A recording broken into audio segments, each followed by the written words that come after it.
Hello dear friends, आप सभी का वेलकम है आपके अपने यूट्यूब चैनल तनु क्लासेस एरा में। दोस्तों आज की इस वीडियो में हम लोग करने वाले हैं क्लास 10 फिजिक्स यानी कि भौतिकी का फर्स्ट चैप्टर, जिसका नाम है प्रकाश का परावर्तन तथा अपवर्तन। इसी का दोस्तों वीवीआई ऑब्जेक्टिव क्वेश्चन करने वाले हैं, जो कि आपके मैट्रिक परीक्षा के लिए काफी महत्वपूर्ण साबित होने वाला है। क्योंकि दोस्तों ये क्वेश्चन जो मैं आपको करवाऊंगा आपकी बोर्ड परीक्षा में यानी कि मैट्रिक परीक्षा में कई बार पूछे जा चुके हैं। एक एक क्वेश्चन दोस्तों कई बार पूछे जा चुके हैं, इसलिए आपके मैट्रिक परीक्षा के लिए काफी कारगर साबित होने वाला है ये क्वेश्चन। ठीक है, आप लोग ध्यान से देखेंगे, जो भी क्वेश्चन आपसे नहीं बने प्लीज आप उसको नोट करेंगे अच्छे से और बार बार रिवीजन करेंगे, और मेरे साथ साथ आप लोग फटाफट आंसर को कमेंट करते हुए चलेंगे। ठीक है, चलिए पहला क्वेश्चन आपके स्क्रीन पर, जो कि कई बार पूछे जा चुके हैं कि दाढ़ी बनाने में किस प्रकार के दर्पण का उपयोग किया जाता है। यह क्वेश्चन कई बार पूछा जा चुका है। जी हाँ, इसका राइट आंसर आपका हो जाएगा अवतल दर्पण यानी कि ऑप्शन सी। तो दाढ़ी बनाने के लिए अवतल दर्पण का उपयोग किया जाता है। नेक्स्ट क्वेश्चन देखेंगे, क्वेश्चन नंबर 2 है आपका, गोलीय दर्पण में फोकसांतर एवं वक्रता त्रिज्या के बीच का संबंध क्या होता है। यानी कि वक्रता त्रिज्या और एक फोकस, इन दोनों के बीच का जो रिलेशन है, संबंध है, वो क्या होता है। दोस्तों अगर आप ध्यान से देखेंगे तो यहाँ पर है गोलीय दर्पण, ना कि अवतल दर्पण, ना कि उत्तल दर्पण। तो गोलीय दर्पण कैसा होता है, बिल्कुल वो गोल होता है। अगर अवतल दर्पण होता, उत्तल दर्पण होता तो बाहरी कलर होता और अंदर कलर होता। ठीक है, लेकिन गोलीय दर्पण पूछा तो ये पूरा गोल हो जाएगा। अब हम लोग जानते हैं, एक पूछ रहा फोकस और एक पूछ रहा वक्रता त्रिज्या। तो दोस्तों वक्रता त्रिज्या जो होता है वो पूरा आपका आर यानी कि त्रिज्या जो है वो हो जाएगा वक्रता त्रिज्या, और फोकस जो होता है वो फोकस क्या होता है, एक एफ होता है, एक एफ होता है। यानी कि आर बराबर अगर हम लोग 2f करेंगे तभी आपका ये बराबर होता है। ठीक है, तो आर जो है वो हमेशा फोकस का दुगुनी होता है। इसका मतलब क्या होगा कि जो आर है वो फोकस का दुगुनी है। ठीक है, 2f मिलकर के एक r बनता है, ये चीज आप लोग ध्यान रखेंगे। तो फोकासांतर और वक्रता त्रिज्या के बीच का संबंध पूछ रहा है, तो भाई इसका जो संबंध है दो ही बन सकता है। या तो बनेगा आपका 2f बराबर r, हम लोग ऐसे लिख सकते हैं 2f बराबर r, या फिर आपका बनेगा f बराबर r/2, आराम से लिख सकते हैं। अब हम लोग को ऑप्शन में देखना है कि r बराबर 2f कहां पर है। तो देखिए ये r बराबर 2f निकला है, r बराबर 2f ये ऑप्शन हो जाएगा।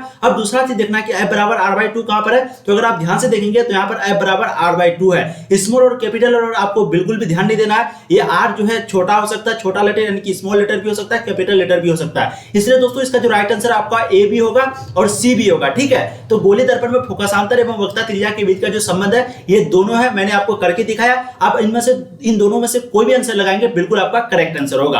अब देखिए दोस्तों नेक्स्ट क्वेश्चन फिर से वही क्वेश्चन है कि किसी अवतल दर्पण, यहां पर अभी अवतल दर्पण नाम ले लिया। ठीक है, पहले सिर्फ गोलीय दर्पण था, अगर ध्यान से देखेंगे पहले यहां पर गोलीय दर्पण था, अब दोस्तों यहां पर आपका है अवतल दर्पण। तो अवतल दर्पण की जो फोकस दूरी है वो फिर से आपका f है, और वक्रता त्रिज्या जो है वो कैपिटल R है। अब इन दोनों के बीच का फिर से रिलेशन पूछ रहा है, तो चाहे अवतल दर्पण हो या उत्तल दर्पण हो, ठीक है, चाहे अवतल दर्पण हो या उत्तल दर्पण हो, सबके लिए दोस्तों एक ही नियम है आपका, सबके लिए जो है एक ही नियम होता है। वो क्या होता है, f बराबर r/2। क्योंकि दोस्तों 2f फोकस दूरी जो है वो हमेशा वक्रता त्रिज्या की आधी होती है। ये भी आपका ऑब्जेक्टिव क्वेश्चन पूछा जा चुका है। ठीक है, तो हम लोग जानते हैं फोकस दूरी जो है वो हमेशा क्या होती है, वक्रता त्रिज्या की आधी होती है, यानी कि r/2। तो या तो r/2 ये रिलेशन सबसे पहले ढूंढना है, या फिर दोस्तों आपको ढूंढना है r बराबर 2f। तो ये दोनों चीज आपको ढूंढना है। सबसे पहले ढूंढेंगे f बराबर r/2। तो देखिए ऑप्शन ए बराबर है f बराबर r/2 और r बराबर 2f कहीं पे है। तो ध्यान से देखेंगे तो r बराबर 2f कहीं पे नहीं है, तो थर्ड का जो राइट आंसर है वो आपका ऑप्शन ए हो जाएगा। ठीक है, आपको हमेशा सिर्फ एक ही चीज याद रखना है इस क्वेश्चन बनाने से पहले, वो ये याद रखना है कि भाई हम लोग जानते हैं कि त्रिज्या जो है यानी कि r जो है वो हमेशा फोकस का दुगुनी होता है। f यानी कि फोकस का जो है दुगुनी होता है, या फिर फोकस दूरी जो है वो वक्रता त्रिज्या की आधी होती है। तो ये दोनों रिलेशन आप याद रख सकते हैं, या तो f बराबर r/2, सॉरी हाँ f बराबर r/2, ये दोनों को याद रख सकते हैं, इसको याद रख सकते हैं, या फिर r बराबर 2f, इसको आप याद रख सकते हैं। ये दोनों रिलेशन को याद रखेंगे, हमेशा ये क्वेश्चन आपका बन जाएगा। अब देखिए दोस्तों नेक्स्ट क्वेश्चन, आपका टाइम बिल्कुल नहीं लगेगा। क्वेश्चन नंबर 4 देखिए, अवतल दर्पण से परावर्तन के बाद किरण किस बिंदु से होकर गुजरेगी। जब अवतल दर्पण से परावर्तन होगा तो किरण जो है यानी कि जो किरण है आपतित किरण, वो किस बिंदु से होकर गुजरेगी। और ये चीज हम लोग हमेशा जानते हैं। इसका जो राइट आंसर है बिल्कुल आपका हो जाएगा फोकस यानी कि ऑप्शन बी। ठीक है, तो 4 का जो राइट आंसर है वो क्या हो जाएगा, फोकस से। यानी कि कभी कभी आपको यहाँ पर फोकस भी लिख देगा ऐसे करके, ठीक है, कभी कभी क्या लिख देगा, फोकस भी लिख देगा, या फिर सिर्फ f लिख देगा। तो अवतल दर्पण से परावर्तन के बाद किरण जो होता है वो हमेशा फोकस से गुजरता है। ठीक है, फोकस से कैसे, थोड़ा सा आप लोग यहाँ पर देख लीजिए। जैसे कि यहाँ पर अवतल दर्पण है और यहाँ पर एक किरण आरेख है, प्रकाश का किरण ये गया, यहाँ पर ये f है आपका, और यहाँ पर ये क्या है, c है। ठीक है, ये c सेंटर है, ये f फोकस है। अब ये जो है क्या है दोस्तों, ये किरण आरेख है। जब यहाँ पर प्रकाश जाएगा तो यहाँ से टकराने के बाद इधर से ही गुजरेगा, हमेशा फोकस से गुजरेगा। तो राइट आंसर आपका ऑप्शन बी हो जाएगा। अब देखिए दोस्तों नेक्स्ट क्वेश्चन, आप लोग का टाइम बिल्कुल लेंगे। क्वेश्चन नंबर 5 देखिए, किसी दर्पण से वस्तु को कहीं भी रखने से वस्तु के बराबर आकार का सीधा प्रतिबिंब बनता है तो दर्पण होगा। किसी दर्पण से वस्तु को कहीं भी रखने से वस्तु के बराबर आकार का सीधा प्रतिबिंब बनता है तो दर्पण होगा। यानी कि अगर आप दर्पण के सामने में कहीं भी रखेंगे वस्तु को, जो वस्तु है उसको दर्पण के सामने आप कहीं भी रखेंगे तो प्रतिबिंब जो है हमेशा बराबर बनेगा किसका, वस्तु के आकार का। तो ये कौन सा दर्पण है आखिर? बिल्कुल 5 का राइट आंसर आपको आ जाएगा समतल। जी हाँ, समतल दर्पण जो है बिल्कुल एक प्रकार का समतल दर्पण है। वस्तु का चाहे आप यहां रखे या यहां रखे या यहां रखे या यहां रखे, जहां भी रखेंगे दोस्तों हमेशा वस्तु के आकार के बराबर का ही प्रतिबिंब यानी कि इमेज बनेगा। तो राइट आंसर जो है वो हो जाएगा आपका ऑप्शन सी। ठीक है, चलिए अब देखते हैं नेक्स्ट क्वेश्चन। क्वेश्चन नंबर 6 हो जाएगा आपका, प्रकाश के अपवर्तन के कितने नियम है? प्रकाश के अपवर्तन के कितने नियम है? बिल्कुल हम लोग इसका जानते हैं। इसका जो राइट आंसर है वो हो जाएगा आपका 2, यानी कि ऑप्शन बी। चाहे प्रकाश के अपवर्तन का पूछे या फिर परावर्तन का पूछे, दोनों का 2 ही नियम होता है, वो है आपका ऑप्शन बी। क्या क्या नियम होता है आप लोग फटाफट बोलेंगे, क्या नियम होता है? चलिए मैं आगे आपको बताऊंगा। फिलहाल नेक्स्ट क्वेश्चन देखते हैं। क्वेश्चन नंबर 7, प्रकाश के वन विक्षेपण किस उपकरण से संभव होता है? प्रकाश का वन विक्षेपण किस उपकरण से संभव होता है? बिल्कुल 7 का राइट आंसर आपका हो जाएगा प्रिज्म, यानी कि ऑप्शन सी। तो वन विक्षेपण जो संभव होता है वो हमेशा प्रिज्म से होता है। ठीक है, क्योंकि यहाँ पर 2 लेंस लगा हुआ रहता है, एक प्रकार का तिरछी रे निकलता है, इसलिए प्रकाश का जो वन विक्षेपण है वो हमेशा प्रिज्म से संभव होता है, यानी कि पॉसिबल होता है। अब देखिए दोस्तों नेक्स्ट क्वेश्चन एक बार चेक कर लेते हैं, वॉइस क्वालिटी वीडियो क्वालिटी सब सही आ रही है। चलिए नेक्स्ट क्वेश्चन देखिए, क्वेश्चन नंबर 8, किसी गोलीय दर्पण की वर्गता त्रिज्या जो है 50 सेंटीमीटर है तो उसकी फोकस दूरी होगी। देखिए कभी भी न्यूमेरिकल आ जाए, किसी भी तरीके का न्यूमेरिकल आ जाए तो आपको सबसे पहले वो क्वेश्चन बनाना है जो कि सेकंड में बन जाए, क्योंकि दोस्तों अगर आप इस न्यूमेरिकल को सॉल्व करेंगे तो कम से कम आपका 2 से 3 मिनट ले लेगा, और वहीं पे हम लोग अगर ऑब्जेक्टिव को सिर्फ सॉल्व करेंगे जो कि मुंह जबानी यानी कि तुरंत हो जाता है, उसमें सेकंड लगेगा। तो आप लोग पहले क्या करेंगे, एक तरफ से नहीं बनाएंगे, आपको पहले वही क्वेश्चन ऑब्जेक्टिव एग्जाम में बनाना है जो कि फटाफट बन जाए। ठीक है, ये चीज का ध्यान रखेंगे। अगर आप इसका सॉल्यूशन चाहते हैं तो आप लोग बताइए, मैं सॉल्यूशन जरूर बताऊंगा। फिलहाल आपको न्यूमेरिकल नहीं बनाना। जो भी बच्चे जानते हैं इसका राइट आंसर आपका ऑप्शन सी हो जाएगा, क्योंकि गोलीय दर्पण की जो वर्गता त्रिज्या है यहाँ पर दिया हुआ r बराबर कितना 50 सेंटीमीटर। थोड़ा सा मैं बता देता हूं, यहाँ पर r बराबर आपका दिया हुआ 50 सेंटीमीटर और फोकस दूरी होगी। हम लोग जानते हैं दोस्तों फोकस दूरी जो है, ये फोकस दूरी जो है वो हमेशा r का आधा होता है, यानी कि r/2। अब r बराबर यहाँ पर दिया हुआ 50 सेंटीमीटर और यहाँ पर ये 2 नीचे में फॉर्मूला हो जाएगा, तो 2 से हम लोग जब भागा करेंगे 50 को तो यहाँ पर जो आपका राइट आंसर है वो निकल जाएगा 25 सेंटीमीटर, क्योंकि यहाँ पर सेमी में दिया हुआ इसलिए हम लोग को यहाँ पर सेमी में ढूंढना होगा, इसलिए राइट आंसर इसका हो जाएगा ऑप्शन सी। ठीक है, लेकिन आपको प्लीज न्यूमेरिकल को नहीं बनाना है। अब देखिए दोस्तों next question, question number 9, 1 metre focus दूरी वाले उत्तल लेंस की क्षमता होगी। जी हाँ, ये भी क्वेश्चन कई बार पूछा जा चुका है और बिल्कुल 9 का राइट आंसर आपका हो जाएगा ऑप्शन बी। बहुत बच्चे यहाँ पर ये बोलेंगे कि सर फटाफट आंसर बताते ही हुए चलिए, लेकिन थोड़ा बहुत सॉल्यूशन करके बताएंगे जिससे कि आपको समझ में चीजें अच्छे से आएंगे। ठीक है, थोड़ा सा आप लोग वक्त दीजिए, मैं छोटा से छोटा वीडियो बनाने का कोशिश करूंगा। 9 का जो राइट आंसर है बिल्कुल आपका ऑप्शन बी हो जाएगा 1D। अगर आप लोग इसका सॉल्यूशन चाहते हैं तो प्लीज नीचे कमेंट करें, मैं नेक्स्ट वीडियो में इसका सॉल्यूशन बताऊंगा।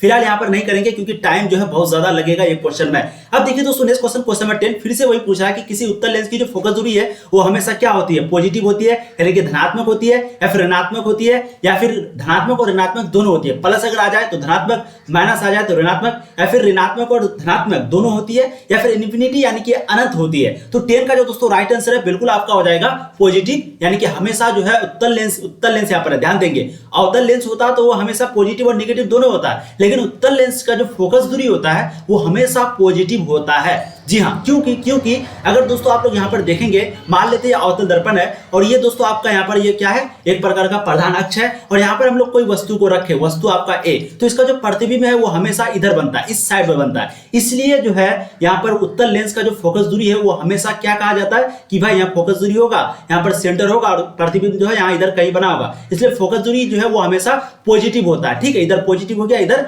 निगेटिव यानी कि ऋणात्मक हो गया, इधर धनात्मक हो गया। वहीं पे अगर आपका अवतल लेंस का बात होता तो हम लोग जानते हैं अवतल लेंस में जो प्रतिबिंब बनता है वो कभी यहां बनता है, कभी यहां बनता है, कभी यहां बनता है, और लास्ट वाला क्वेश्चन नंबर यानी कि छठा जो प्रॉपर्टी होता है उसमें जो काल्पनिक प्रतिबिंब वहां बनता है। इसलिए अवतल दर्पण का जो फोकस दूरी होता है वो पॉजिटिव भी होता है और निगेटिव भी, यानी कि ऋणात्मक भी और धनात्मक भी। लेकिन सिर्फ उत्तल लेंस ही ऐसा लेंस है जिसका जो फोकस दूरी है वो हमेशा धनात्मक होता है। जी हाँ, राइट आंसर आपका ऑप्शन ए हो जाएगा। मैं थोड़ा सा आप लोगों को समझाता हूं क्योंकि ऑब्जेक्टिव में आपको कंफ्यूजन बिल्कुल भी ना हो। पहली बार अगर चैनल पर आए प्लीज सब्सक्राइब कर ले, क्योंकि यहाँ पर आज से आपकी तैयारी शुरू हो चुकी है और आपकी मैट्रिक परीक्षा के लिए बहुत अच्छे से यहाँ पर तैयारी कराई जाएगी। इसलिए प्लीज आप लोग ध्यान से देखेंगे और प्लीज चैनल को सब्सक्राइब कर लेंगे और अपने दोस्तों को शेयर जरूर करेंगे। इससे क्या होगा कि आपके दोस्त लोग भी जुड़ेंगे, उसको भी बहुत मजा आएगा पढ़ने में, क्योंकि पहली बार यहाँ पर इस तरीके से आपको पढ़ाई जा रही है, आपको बहुत मजा आएगा। आप लोग ध्यान से देखिए। अब देखिए क्वेश्चन नंबर 11, प्रकाश का वेग न्यूनतम होता है। बिल्कुल 11 का राइट आंसर आपका हो जाएगा ऑप्शन डी, कांच में, यानी कि प्रकाश का वेग यानी कि स्पीड स्पीड जो है प्रकाश का, लाइट का सबसे अधिक कहां पर होता है,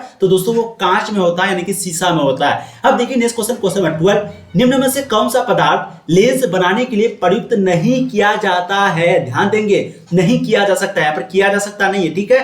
12 का जो राइट आंसर होगा बिल्कुल आपका हो जाएगा मिट्टी यानी कि ऑप्शन डी, ठीक है। मिट्टी का जो उपयोग है नहीं किया जा सकता है लेंस बनाने के लिए। अब देखिए नेक्स्ट क्वेश्चन, क्वेश्चन नंबर 13, काल्पनिक प्रतिबिंब होता है, काल्पनिक प्रतिबिंब जो है वो किस तरीके से होता है? बिल्कुल इसका राइट आंसर आपका हो जाएगा ऑप्शन ए सीधा, क्योंकि हम लोग जानते हैं उत्तल दर्पण, देखिए एक तो अवतल दर्पण पे भी लास्ट वाला जो इमेज है वो काल्पनिक बनता है, लेकिन हम लोग यहाँ पर उत्तल दर्पण का बात करते हैं, तो उत्तल दर्पण में अगर आप लोग यहाँ पर रखेंगे इसको यानी कि वस्तु को, तो इसका जो प्रतिबिंब है यहाँ पर बनेगा, ठीक है। इसका प्रतिबिंब कहां पर बनेगा? यहाँ पर बनेगा। तो अगर आप ध्यान से देखेंगे तो ये जो दर्पण है, दर्पण का इस पार है, इसलिए ये क्या हो जाएगा? काल्पनिक हो जाएगा। ये क्या हो जाएगा? काल्पनिक हो जाएगा, ठीक है। मैं काल्पनिक गलत लिखा हूं, लेकिन देखिए ये काल्पनिक हो जाएगा, लेकिन ये सीधा है। क्यों सीधा है? क्योंकि ये भी ऊपर में है, ये भी ऊपर में, इस लाइन का ये भी ऊपर में है, प्रधान अक्ष का ये भी ऊपर में है। वहीं पे अगर अवतल दर्पण का बात करेंगे तो उसका जो प्रतिबिंब है वो हमेशा नीचे बनता है, इसलिए ये हो जाता है क्या?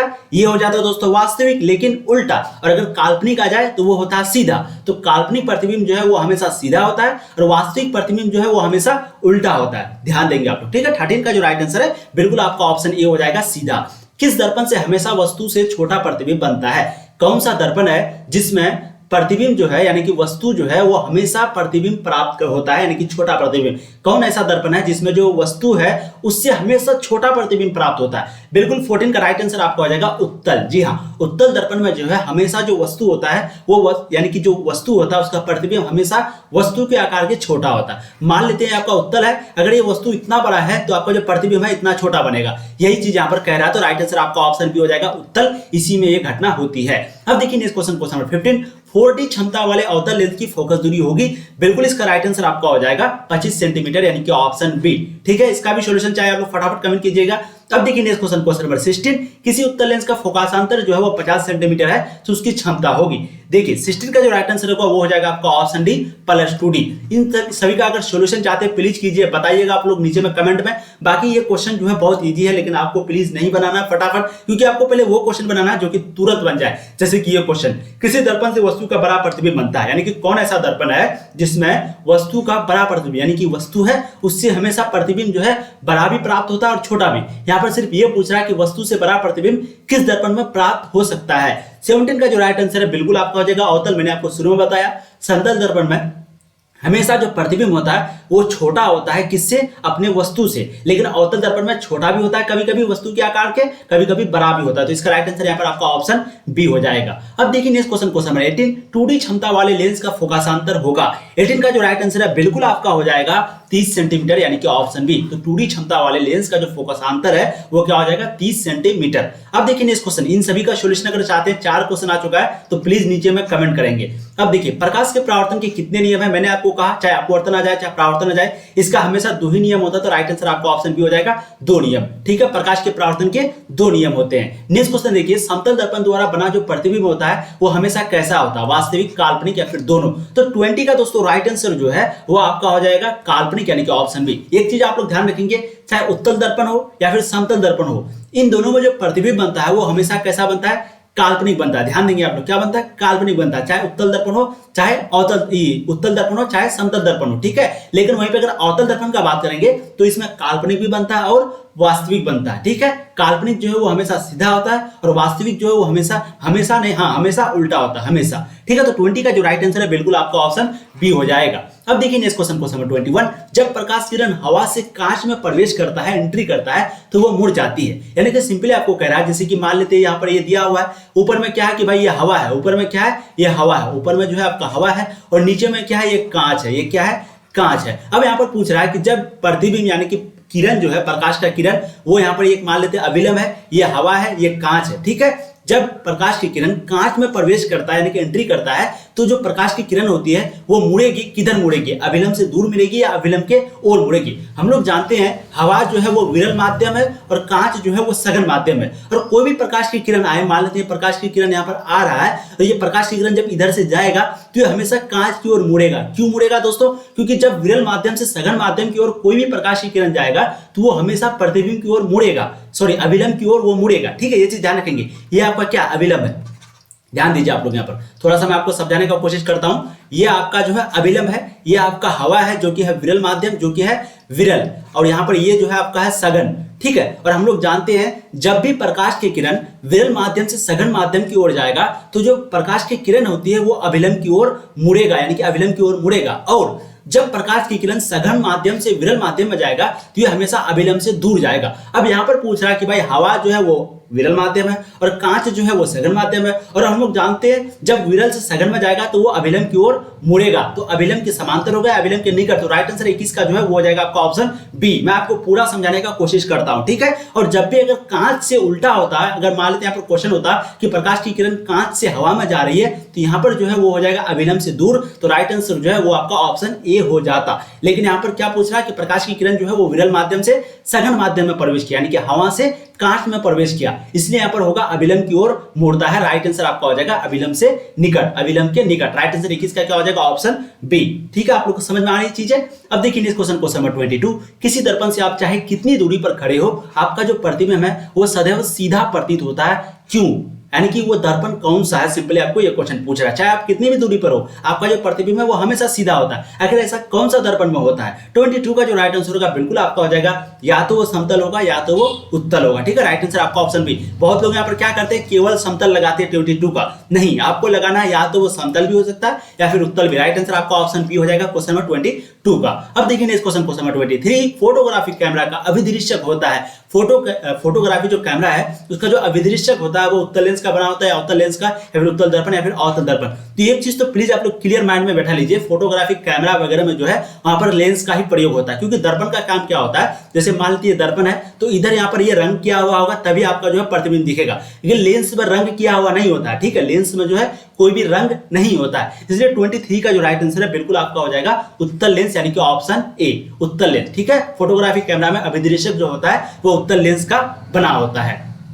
अब देखिए इस क्वेश्चन नंबर 24, जी हाँ, इसका राइट आंसर आपका साइड मिरर के रूप में जो प्रयुक्त होता है, साइड मिरर जो आप लोग बाइक चलाते हैं, गाड़ी चलाते हैं, उसके जो साइड में जो मिरर होता है यानी कि दर्पण जो होता है वो किस प्रकार का होता है? 24 का जो राइट आंसर है बिल्कुल आपका हो जाएगा उत्तल दर्पण का बना होता है, यानी कि प्रयुक्त जो होता है वो उत्तल दर्पण के रूप में प्रयुक्त होता है। ठीक है, उत्तल दर्पण। अब देखिए इस क्वेश्चन नंबर 25, एक अवतल दर्पण की फोकस दूरी 10 सेंटीमीटर है तो उसकी वर्गता त्रिज्या होगी। अब यहाँ पर आपको दिया हुआ है कि f बराबर जो है वो 10 सेंटीमीटर है, यहाँ पर दिया हुआ कि अवतल दर्पण की जो फोकस दूरी है जो कितना है 10 सेंटीमीटर है, तो उसकी जो वर्गता त्रिज्या होगी वो कितना सेंटीमीटर होगी? हम लोग जानते हैं फोकस दूरी का, क्योंकि हम लोग जानते हैं वर्गता त्रिज्या जो है वो हमेशा फोकस दूरी के दुगुना होता है, यानी कि r बराबर क्या होता है 2f, यानी कि वर्गता त्रिज्या जो है वो फोकस दूरी का दुगुना होता है। दो फोकस दूरी मिलता है तब एक r यानी कि त्रिज्या बनता है, और यहाँ पर f बराबर 10 सेंटीमीटर दिया हुआ है, तो जब हम लोग 2 से f का मान यहाँ पर बैठा देंगे यानी कि 10 बैठा देंगे तो आपको जो राइट आंसर है वो हो जाएगा 20 सेंटीमीटर। तो r बराबर जो राइट आंसर है वो आपका हो गया ऑप्शन बी 20 सेंटीमीटर। ठीक है, 25 का राइट आंसर आपका हो जाएगा ऑप्शन सी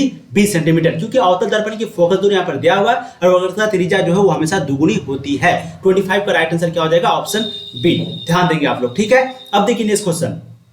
चलिए क्वेश्चन नंबर 26 देखिए ध्यान से, किसी माध्यम की जो अपवर्तनांक है वो 1 है, यानी कि सिंपली पूछ रहा है कि अपवर्तनांक का मान कितना होगा, और हम लोग इसका फॉर्मूला पूछ रहा है। इसका जो राइट आंसर है बिल्कुल फॉर्मूला क्या हो जाएगा? Sine i by sine r, sine i बटा साइन आर। ठीक है, ऐसे करके आपका होता है ये चीज, तो राइट आंसर आपका ऑप्शन बी हो जाएगा। अब देखिए इस क्वेश्चन नंबर 27, निर्गत किरण एवं अभिलंब के बीच का जो कोण है उसको कहते हैं, एक निर्गत किरण और एक अभिलंब। निर्गत किरण कहां पर होता है, निर्गत किरण कहां पर होता है, फटाफट बताएंगे। देखिए एक चीज आप लोग समझ लीजिए, यहाँ पर देखिए मान लेते हैं ये आपका विरल माध्यम है, ये आपका अभिलंब है, एक आपका अभिलंब यहाँ पर है, मान लेते हैं कुछ देर के लिए ये आपका विरल है, ये आपका क्या सघन माध्यम है, सघन माध्यम।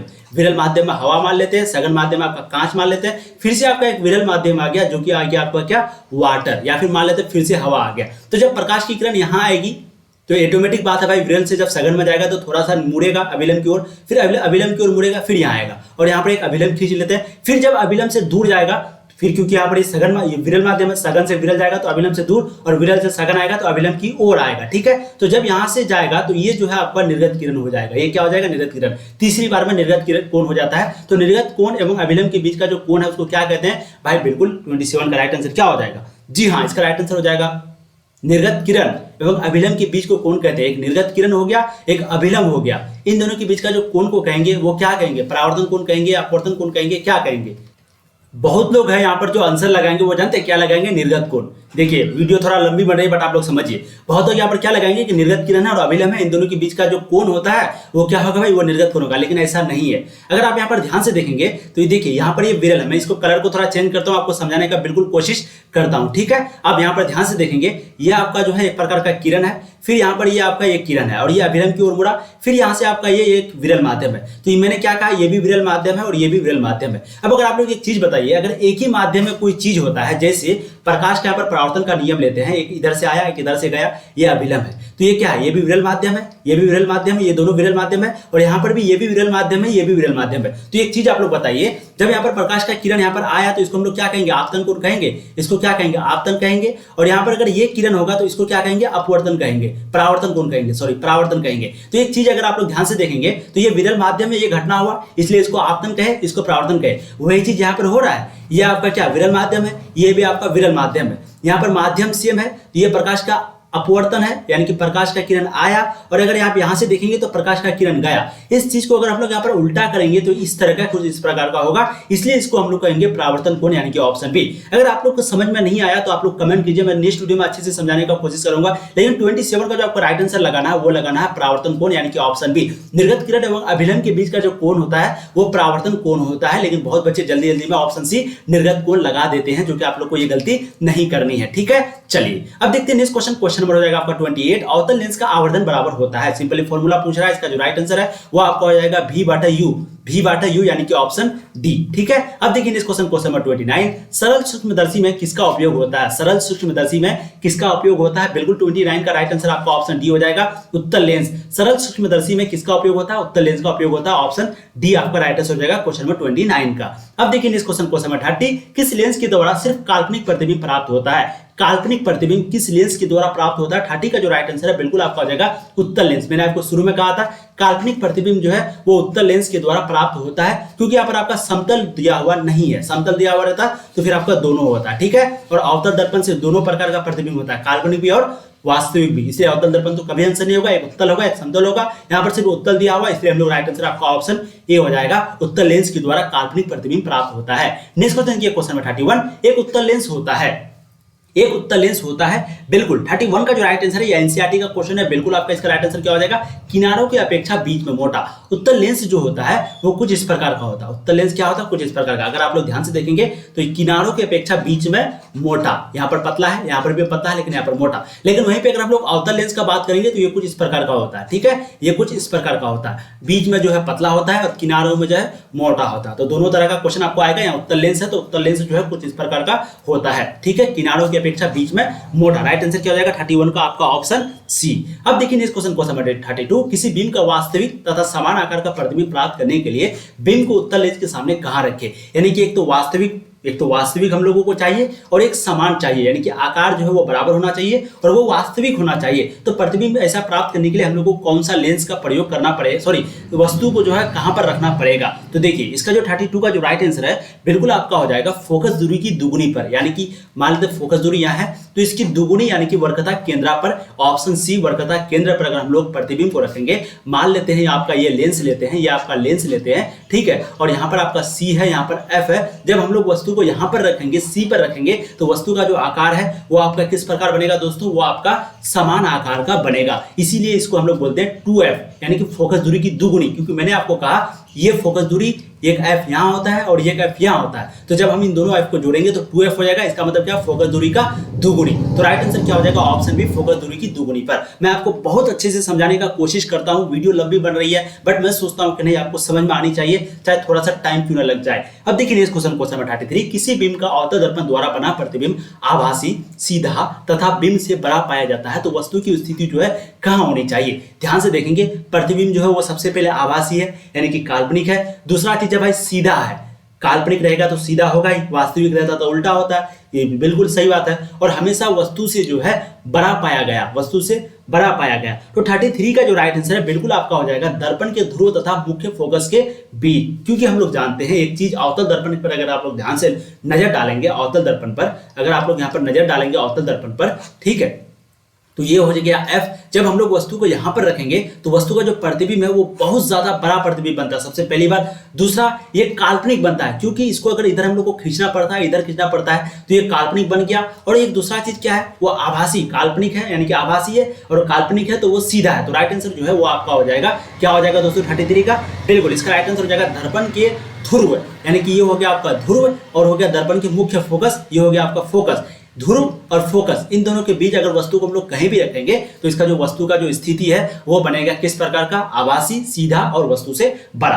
अब देखिए इस क्वेश्चन नंबर 34। बिल्कुल 34 का जो राइट आंसर है वो आपका ऑप्शन ए हो जाएगा। अगर कोई बनाना चाहता है तो बना सकते हैं, लेकिन वीडियो लंबी बन रही है, मैं नेक्स्ट वीडियो में इसको अच्छे से क्लियर करूंगा। प्रकाश के जो नियम है, परावर्तन की जो नियम है वो निर्धारित होता है। कैसे होता है, आपतन कोण हमेशा परावर्तन कोण के बराबर होता है, या परावर्तन कोण अपवर्तन कोण के, या फिर आपतन कोण विचलन कोण के। 35 का अगर आप लोग ध्यान से देखेंगे, बिल्कुल इसका राइट आंसर आपतन कोण के बराबर परावर्तन कोण होता है। क्योंकि अगर यहां पर ये हो गया आपका अभिलंब, ये नॉर्मल, सॉरी मैं 1 सेकंड अच्छे से बनाने का कोशिश करता हूं, ठीक है। ये देखिए, अगर यहां 1 सेकंड देखिए, यहां पर मैं इसको अच्छे से बनाने का कोशिश करता हूं। ये आपका हो गया आपतन कोण, ये हो गया परावर्तन कोण। और एक नियम क्या है कि आपतन कोण जो है वो हमेशा बराबर होता है परावर्तन कोण का, ठीक है। तो आई जो है वो हमेशा आर के बराबर होगा, चाहे जैसे भी हो। तो राइट आंसर क्या हो जाएगा आपका, ऑप्शन ए। अब देखिए नेक्स्ट क्वेश्चन नंबर 36। लेंस में मुख्य फोकस की संख्या कितनी होती है। लेंस में जो फोकस की संख्या है, मुख्य फोकस की संख्या वो कितनी होती है। 36 का जो राइट आंसर है, बिल्कुल जी हाँ, 36 का राइट आंसर ए हो जाएगा 2। क्योंकि बहुत बच्चे क्या करते हैं, एक F1 लगाते हैं इधर, एक F2 इधर लगाते हैं, फिर एक 2F1 इधर लगाते हैं, 2F2 इधर लगाते हैं। ऐसा सही नहीं है। या फिर कोई 2F1 यहाँ पर लगा देते हैं, 2F2 लगा देते हैं। टोटल होता तो 4 है, लेकिन यहाँ पर पूछा मुख्य फोकस, तो इसकी जो संख्या वो आपका 2 होता है। 36 का राइट आंसर आपका ऑप्शन ए हो जाएगा। अब देखिए दोस्तों नेक्स्ट क्वेश्चन नंबर 37। प्रकाश की किरणें गमन करती है। प्रकाश की जो किरण है वो गमन करती है। 37 का जो राइट आंसर बिल्कुल आपका हो जाएगा सीधी रेखा में। हमेशा प्रकाश की किरण सीधी रेखा में चलती है, गमन करती है। अब देखिए next question number 38। Search light का परावर्तक सतह होता है। सर्च लाइट का परावर्तक सतह होता है। 38 का जो राइट आंसर बिल्कुल आपका हो जाएगा ऑप्शन बी, अवतल। सर्च लाइट का जो परावर्तक सतह होता है वो हमेशा अवतल होता है। अब देखिए नेक्स्ट क्वेश्चन नंबर 39। अवतल दर्पण की फोकस दूरी उसकी वर्कता त्रिज्या की। अवतल दर्पण का फोकस दूरी वर्कता त्रिज्या की कितनी होती है, आधी होती है, दुगुनी होती है। तो 39 का जो राइट आंसर है बिल्कुल आपको आ जाएगा आधी, ठीक है। अवतल दर्पण का जो फोकस दूरी है वो वर्कता त्रिज्या का आधी होती है, इसलिए हम लोग बोलते हैं कि r बराबर 2f होगा। यानी कि जो फोकस दूरी है वो दुगुनी करेंगे तभी r के बराबर होगा, इसलिए फोकस दूरी जो है वो हमेशा वर्कता त्रिज्या का आधा होता है। ये क्वेश्चन कई बार पूछे जा चुके हैं। नेक्स्ट क्वेश्चन देखिए क्वेश्चन 40। जब प्रकाश की एक किरण एक माध्यम से दूसरे माध्यम में जाती है तो वो अपने पूर्व पथ से विचलित हो जाती है, इसे कहते हैं। 40 का जो राइट आंसर है बिल्कुल हो जाएगा आपका प्रकाश का अपवर्तन, ठीक है। एक माध्यम से दूसरे माध्यम में जाएगा और वो अपने पूर्व पथ से, यानी कि जो रास्ता उसका था पहले, उससे अगर वो विचलित हो जाता है, घसक जाता है, तो ये हमेशा प्रकाश का अपवर्तन की घटना में ही होगा, परावर्तन की घटना में ये संभव नहीं है। राइट आंसर 40 का वो हो जाएगा ऑप्शन बी। नेक्स्ट क्वेश्चन अगर आप लोग देखेंगे, वीडियो काफी लंबी बन चुकी है, बट हम लोग यहीं पे खत्म करने का कोशिश करते हैं। लास्ट क्वेश्चन आपका, प्रकाश की एक किरण जब विरल माध्यम से सघन माध्यम में जाती है तो वह अभिलंब से दूर मुड़ेगी, अभिलंब के नजदीक जाएगी। यानी कि प्रकाश का एक किरण है, जब वो विरल माध्यम से सघन माध्यम में जाएगा, मैंने आपको कहा विरल माध्यम हवा को ले लेते हैं, सघन माध्यम कांच को ले लेते हैं, और विरल माध्यम से सघन माध्यम में जब भी जाएगा तो वो हमेशा अभिलंब की ओर मुड़ेगा। उसका स्पीड जो है हमेशा घटेगा, क्योंकि अगर आप लोग हवा में चलेंगे और पानी में चलेंगे तो हवा में ज्यादा स्पीड चलेंगे, पानी में कम स्पीड चलेंगे, और पानी में कम स्पीड चलेंगे इसलिए आप लोग थोड़ा थोड़ा धीरे धीरे डूब जाएंगे। इसलिए 41 का जो राइट आंसर है बिल्कुल आपका हो जाएगा, क्या हो जाएगा, अभिलंब की ओर मुड़ जाती है, यानी कि ऑप्शन डी, अभिलंब की ओर मुड़ जाती है। तो दोस्तों हम लोग यहीं पे क्लास को खत्म करते हैं। आपका टोटल 41 क्वेश्चन करवाए हैं, और ये क्वेश्चन मैं आपको बता रहा हूँ 100% इसमें से 4 क्वेश्चन आपका पूछा हुआ है। मतलब सॉरी, क्वेश्चन तो कई बार पूछा हुआ, लेकिन 4 से 5 क्वेश्चन तो आपका इस चैप्टर से यहीं से लगेगा ही। प्रकाश का परावर्तन अपवर्तन दोनों चैप्टर, यानी कि चैप्टर एनसीईआरटी के अकॉर्डिंग तो एक ही है, लेकिन कोई कोई प्रकाशन है जैसे कि भारतीय वन, वहां पर ये 2 चैप्टर है। तो प्रकाश का अपवर्तन और परावर्तन का जितने भी इंपॉर्टेंट ऑब्जेक्टिव क्वेश्चन थे मैंने आपको करवाया, उसके साथ साथ एक एक ऑब्जेक्टिव में आपको 2-3 क्वेश्चन मैंने करवाया। अगर आप लोग इसी तरह का क्वेश्चन चाहते हैं, और हो सके वीडियो चाहे लंबी क्यों ना बने, अगर आप लोग इसी तरीके से समझना चाहते हैं तो आप लोग प्लीज कमेंट करें, मैं आपको नेक्स्ट वीडियो जरूर लेके आऊंगा। सॉरी, नेक्स्ट वीडियो ने यहाँ पर पूर्ण तरीके से आपको क्लास 10 की तैयारी कराई जाएगी, इसलिए आप लोग सब्सक्राइब करें, और नया चैनल है इसलिए आप लोग सपोर्ट करें, ज्यादा से ज्यादा शेयर करें अपने दोस्तों को, जल्दी से जल्दी आप लोग अपने दोस्तों को जोड़िए इस चैनल पर, क्योंकि हम लोग तैयारी शुरू कर चुके हैं। आज ये आपका पहला वीडियो था फिजिक्स का, उसी तरीके से बायोलॉजी, केमिस्ट्री और उसके बाद आर्ट्स में आपका सभी, यानी कि history, geography, political science, economics सभी तरह का यहाँ पर पढ़ाई जाएगी बहुत मस्त से। साथ ही साथ मैथ भी आपकी होगी, इसलिए आप लोग ध्यान से पढ़ेंगे, अच्छे से पढ़ेंगे। फिर दोस्तों हम लोग नेक्स्ट वीडियो लेके आएंगे आपका प्रकाश के प्रावधान। जो भी है आप लोग चैनल को सिर्फ सब्सक्राइब कर लीजिए, वीडियो को शेयर कर दिए अपने दोस्तों को। अच्छे से पढ़िए, मस्त रहिए, स्वस्थ रहिए। तब तक के लिए जय हिंद, पढ़ाई करते रहिए। All the very best.